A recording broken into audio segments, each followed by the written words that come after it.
This is Andi Purewal for Boxing News. I'm joined by Matchroom's Frank Smith over Zoom. Frank, how are you? Good, mate. I'm good, thank you. Enjoying the Vegas sunshine because I've heard it's raining back in England. So, yeah, I'm happy.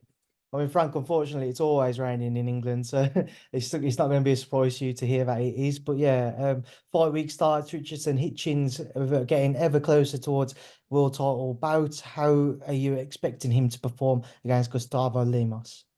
Yeah, look, excited for this fight. We believe Richardson Hitchins got all of the ability to go all the way in the sport. I think he came under a lot of pressure in his last fight against Bader in terms of delivering a performance, like an entertaining performance. He boxed amazingly. He got a great win in a fight against Bader. It was very risky. We saw that when he fought Dalton Smith the other week.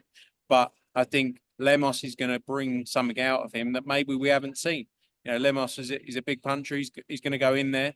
And this is a huge opportunity for him as well to go and become, obviously, IBF final eliminator, to become mandatory for the IBF world title. He'll be leaving everything in the ring. So I think it's the perfect type of fight that Hitchins needs, to set himself up. And I think we're going to be in for an entertaining main event. Frank, Richardson doesn't have what many would see as kind of a fan-friendly style, shall we say. Given the run of super lightweight fights you guys are going to be having now in the coming months, obviously, with what you had with Dalton against Jose Zepeda recently, do you feel like it's important that he makes a bit of a statement against Gustavo Lemos?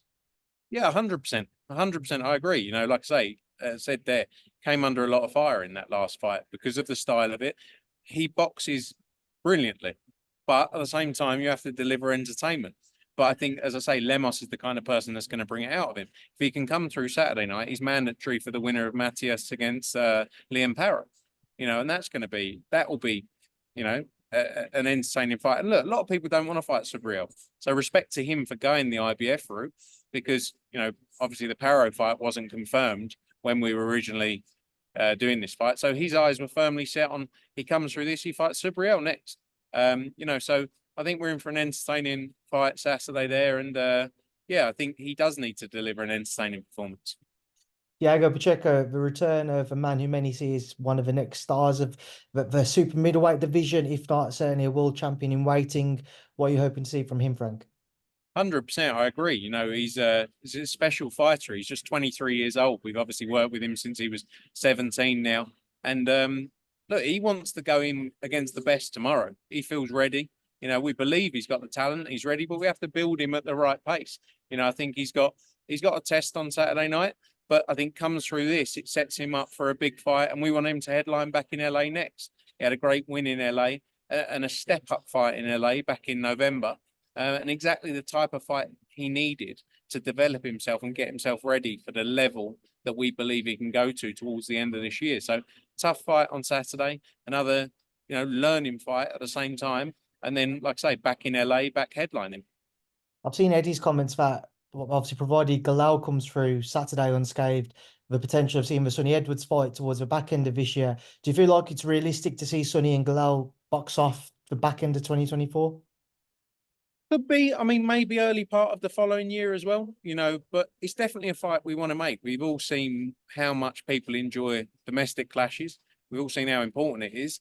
And that will be a massive fight. Look, Sonny's outspoken character, Galal not so much. They're different characters. Galal, brilliant boxer, obviously won a gold medal at the Olympics.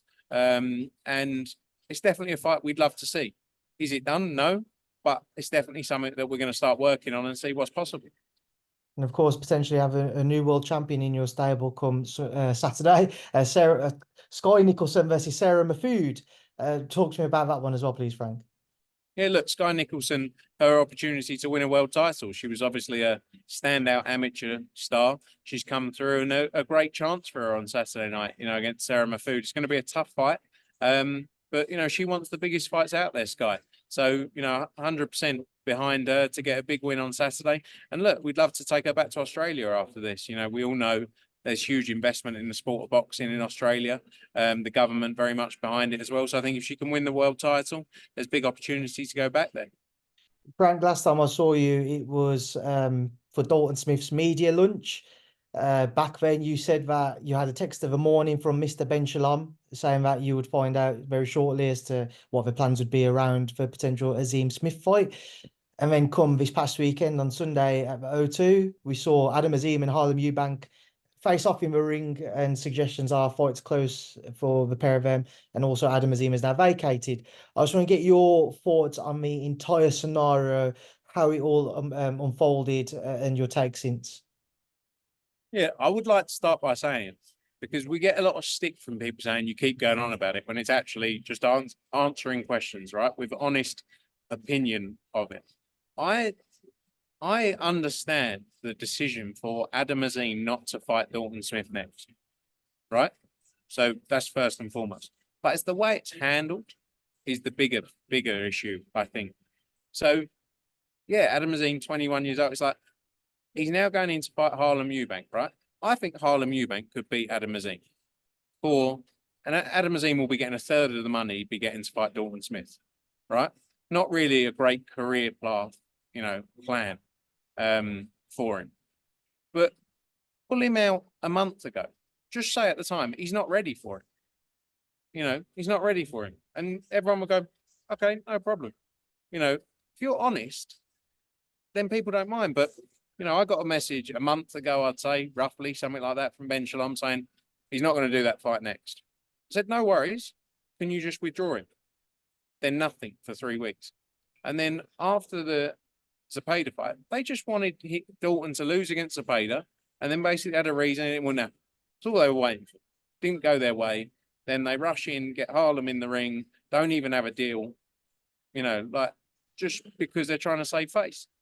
And look, I Adam Azim, sure, a nice bloke, nice kid, I don't know him, but I feel it's detrimental for them because it makes him look like, I'm sure Adam Azim would fight anyone, just like a lot of fighters.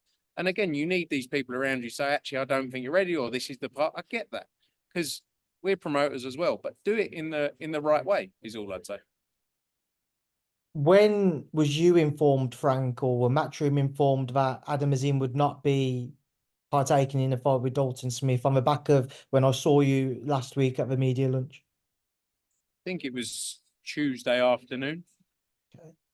Tuesday afternoon that he actually vacated, because the reality is they put Adam and Harlem in the ring, didn't have a deal for Harlem Eubank. I don't even know if they've got a deal for Harlem Eubank now. Honestly, I don't know. And Tuesday, so 2 days ago, they withdrew Azim from the purse bid. So really, it was Tuesday when it was, it was set that it wasn't happening. So what went through your mind when you did see Adam and Harlem squaring off in the ring? Well, it's just desperation to try and come up with something that saves a bit of face. Look, I'm happy for, like I say, I'm close with Harlem. I'm very close with Harlem, obviously family relationship, but I love Harlem as well. And I'm happy that he's getting a massive opportunity as well, to go and get paid a load of money and beat Adam Azim, who, is the superstar of the division. And I think Harlem can do that. But, we represent Dalton Smith. Our focus is on Dalton Smith, and we'll continue to be that. We believe Dalton's got everything he needs. He's, coming off the back of a great win against Zepeda, and a huge time to set up something massive in Sheffield with him. Ben Shalom has now come out publicly and said he wants to kind of sit down with Eddie and have face-to-face meetings to discuss potential fights cross-platform. But do you feel like with the way that this has all gone down, and in the past with, say, Wardley, Clarke, when you guys were involved with Fabio, it's left things in a bad place to try and move forwards in that sense?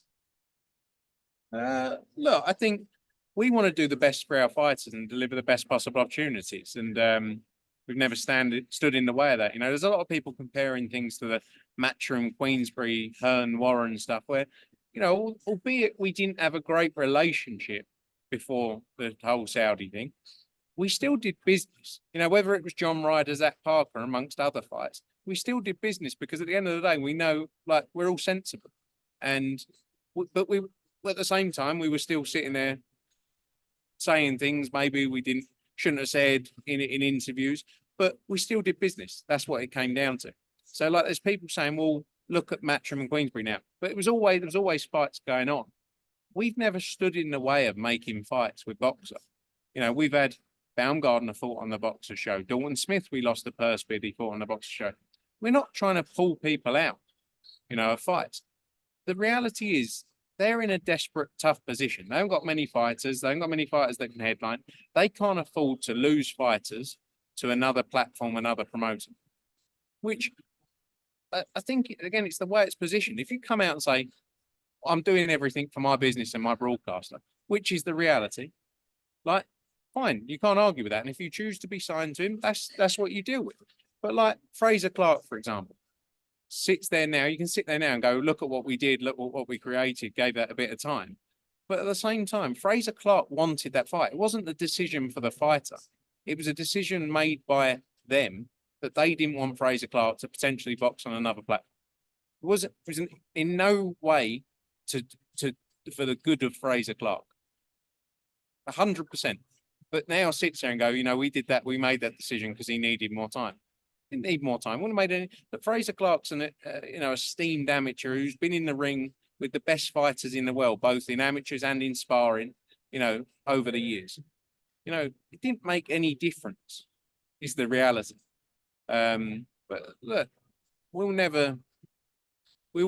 work with people who, you know, want to be sensible. I've been very open over the years. I don't like the way Ben Shalom operates. I don't like the way he's done a lot of things. I don't like, you know, a lot of things. But that's people's characters. And yeah, I've sat down with them a lot. So with all due respect, sitting down with me is like sitting down with Eddie in terms of getting things done. If you want to get things done, like Eddie is out there, he's the face of our business. But when it comes to, if we want to get things done, I can get things done at the same. But I don't care if he wants to. Whether if Eddie sits down with him, good luck. But yeah, it sounds a bit desperate to me at this point because we're not the ones standing in the way of things at all. Frank, moving away from all things kind of boxer, Ben Shalom, but sticking with their main event last week, Wardley Clarke delivered for the British boxing fans an unbelievable fight. What did you make of it? Great fight. And I'm so happy for both guys because I get on very well. You know, we've known Fraser obviously worked security for us for many years back in the day, and he's a lovely bloke and he deserves everything he gets. And Fabio as well. Fabio's a brilliant geezer. You know, we've worked with him for a long time. I love Fabio Wardley. So happy for both of them. You know, and a great fight. And look, great fights that people get behind are good for the sport of boxing, whether that's our show, Queensbury, Al Heyman, PBC, top rank, whoever it is. It's great for the sport of boxing. So we want to see good fights. We want to see the sport growing. So yeah, good. Frank, obviously, I know there's not much still that you guys can currently say around Conor Benn, but given what Eddie's also backed that up and said the same, what can you actually tell me about his future then at this moment in time? How can you start to plan out or prepare for what his next fight might be? I think we need the situation cleared up before we can go too concrete into those plans, is the reality. You know, it's been a long time. It's been a long time. This has been ongoing nearly for, 19 months, maybe, something like that. We want to get him back in the ring. We want to get him back in the ring in the UK. It's what we've always said. You know, he's arguably in the top 4 names in British boxing, I'd say, which are, in my opinion, Joshua, Fury, Eubank and Ben. You know, he's arguably up there in those names. So we want him back in the ring in the UK. So hopefully, and as soon as we can, that's the plan. Have you been given any type of timeline as to when that's expected? No, look, we're a third party really in this whole thing because we're not involved directly in the day-to-day of the case and the ongoing legal matter. And they're going back and forward. And as soon as we have news and there's things can be spoken about, I'm sure we will. But again, our focus is to be able to get him back boxing in the UK. Frank, the 5vs5, it all seems set now. Have all your fighters internally, to the very least, been confirmed? I don't know, mate. I don't know. I think we're just trying to work out who's going to go in. Hopefully we sort it out. We've got 10 days to do it. So hopefully we get it figured out, mate. How's the search for a new heavyweight? Yeah, they asked if I'd get involved, but I said not for me. But we'll find someone. We'll find someone. We'll have to look through BoxRec and see what we can get. Frank, also, I just want to get your thoughts on Devin Haney versus Ryan Garcia being announced and the Zone pay-per-view in the UK. Some critics coming out from UK standpoint. What are your thoughts on it? Yeah, look, it's a big fight. It's a very big fight. People are going to get behind. People are going to tune into. I can always understand people's view on pay-per-view fights. I get it. You know, it's tough times as well, and you know, people are restricted on what they can pay for and buy. But you know, obviously, to make the fights make sense and make them work, you have to make commercial decisions. And you know, this fight is a massive fight, and people will tune in for. So, you know, like, I understand people. You know, will have a view on it.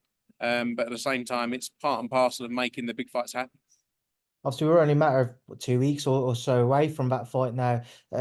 Despite everything that we've seen from Ryan over social media, it does seem most likely he's going to go ahead now. I think most people would be surprised if it wasn't at this point. What happens when they do get into the ring on April 20th? Look, we've worked with Devin Haney a long time. Ryan Garcia is a tremendous fighter as well.